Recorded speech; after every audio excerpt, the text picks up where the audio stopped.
If you fly the DJI Avata with the FPV Controller too, you might find these 5 tips helpful. Number 1. Emergency propeller stop.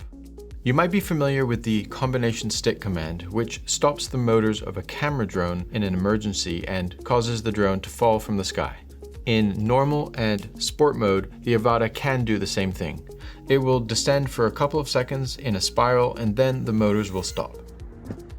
If you try this while flying in manual mode, the Avata will crash and the motors will continue to spin. Don't ask me how I found that out, but now I know that the CSC is meant only for normal and sport modes. If you're flying in manual mode and you want to stop the motors, you have to double tap the start-stop button, or if you want to flip a switch, in the settings under Control and Remote Controller, you can set the top and the mid position of the C2 switch to stop the motors, and you'll start the motors when the C2 switch is all the way down. After having done this, if you take off in normal or sport mode and switch to manual mode mid-flight while the C2 switch is not in the armed position, if I flip it down into the arm position, it will now be ready to disarm when I flip it up. Number 2, continue recording after the motors stop. If you've flown traditional FPV quads and like the idea of being able to land and keep the video rolling, then turn off auto record on takeoff. Of course, you will have to remember to manually start the recording, but if you forget to stop it and just turn off the Avata, the file is saved and your video will be fine.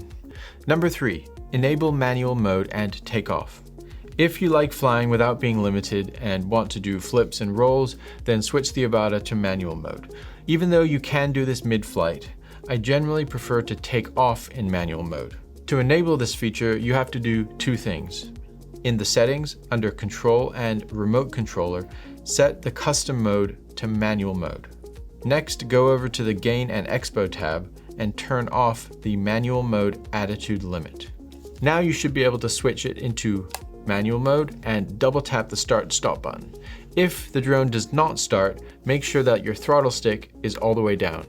You should now be able to start the motors. Number 4, spring-loaded versus loosened throttle stick. When flying in manual mode, you may prefer not to have any resistance on the throttle. By default, it will center itself, which might make it a challenge to control the Avata when flying in manual mode. In order to make this change, you'll need to peel back the rubber grip to access some screws. Gently tighten the F2 screw until you feel some resistance while you're turning.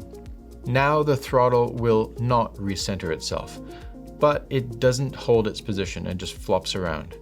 So now you'll need to tighten the F1 screw just enough so that the control stick will keep its position. Even though you might prefer this setting when flying in manual mode, if you generally fly in normal or sport modes, keep in mind that it will no longer be able to just hover and maintain its altitude unless you get the stick right in the center, and even then sometimes it'll just slowly start to drift up or down. Number 5, land in a stabilized mode. FPV quads can be tricky to land. With the Avata being as expensive as it is, it's probably a good idea to switch it into normal or sport mode before landing. That way you can safely bring it down like a camera drone, or when in a pinch, you can carefully grab it out of the air and flip it over. But this only works in normal or sport mode. And one final bonus tip, don't forget to set your Avata to hover in place if it loses connection. Otherwise, it might start to return to home and run into a tree or anything else, since it does not have obstacle avoidance. If you have any questions or have some helpful tips of your own that you'd like to share, please leave them in the comments. Thanks for watching Ready Set Drone.